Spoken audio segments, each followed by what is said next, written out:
অবৈধভাবে মজুদ করা জ্বালানি জব্দের কার্যক্রম চালিয়ে যাচ্ছে প্রশাসন। তারপরেও দেশজুড়ে কাটেনি তেলের সংকট। ছুটির দিনেও পাম্পগুলোর সামনে গ্রাহকদের দীর্ঘ অপেক্ষা। কোনো জায়গায় রেশনিং পদ্ধতিতে বিক্রি হচ্ছে তেল। চাহিদা অনুযায়ী জ্বালানি না পেয়ে অনেকেই ক্ষুব্ধ। সংকটের কারণে বিভিন্ন জেলায় ফিলিং স্টেশনগুলো বন্ধ। সিলভার টিপ কন্ট্যাক্টে তৈরি নিরাপদ ও নান্দনিক ক্লিক সুইচ নির্ভরতা জীবন জুড়ে।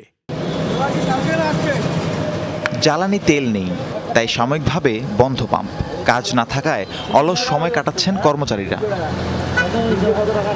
একই চিত্র দেশের প্রায় সব জেলায়। রংপুর বিভাগের অর্ধেকেরও বেশি পাম্প বন্ধ কয়েকদিন ধরেই। প্রশাসনের তথ্য অনুযায়ী বিভাগের মোট পেট্রোল অকটেনের চাহিদার অর্ধেকেরও কম সরবরাহ মিলছে।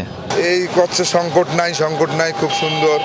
কিন্তু এখন যে পরিস্থিতি দেখা যাচ্ছে, তেলের সংকট তো সারা দিকে দেখা যাচ্ছে। আমার মোটরসাইকেল আছে কিন্তু তেল পাই না। মোটরসাইকেলে যেটুকু তেল আসছিল পাম্পে আসি তেল শেষ। যেসব পাম্পে তেল রয়েছে সেখানে দিনভর গ্রাহকদের দীর্ঘ সিরিয়াল।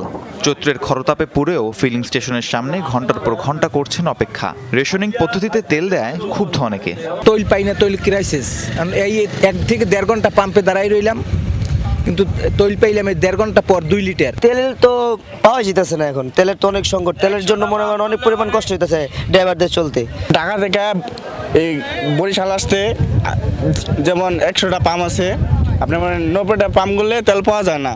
চুয়াডাঙ্গায় ঢাকঢোল পিটিয়ে নো কার্ড নো ফুয়েল কার্যক্রম শুরু হলেও তেমন সাড়া মেলেনি। অনিয়ম নিয়ন্ত্রণে এটি শুরু হলেও মানছেন না কেউ। পাম্পগুলোয় গ্রাহকদের ভিড় থাকলেও কার্ড দেখাচ্ছে না কেউ। এমনকি সংশ্লিষ্ট কর্তৃপক্ষ আর পুলিশ সদস্যেরও নেই মাথা ব্যথা। আমি তো কোনো সুবিধাই পাচ্ছি না। ফুয়েল কার্ড পাইয়ে নিয়ে তো সে লাইনে দাঁড়াতে হচ্ছে, আবার কার্ড না করেও তারাও তেল পাইছে। তার লাভটা আমি তো কিছুই বুঝতে পারছি। সামনে এখনো তো ফুয়েল কার্ডের চাইও না, আমি দিইও না, আমি তো তেলই পাই না এখন শেষ পর্যন্ত পাবো কিনা এটা তো আমার সন্দেহ। আমরা ভিড়ের ভিতরে আমরা ফুয়েল কার্ড করলাম, আমার কোনো মর্যাদা নেই।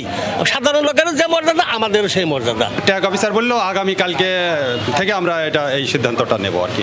আজকে আপাতত বিনা কার্ডেই দেওয়া হোক আর কি। ডিসি স্যার আমার সর্বশেষ মেসেজ দিইনি যে আজকে থেকে ফুয়েল কার্ড দেওয়া লাগবে।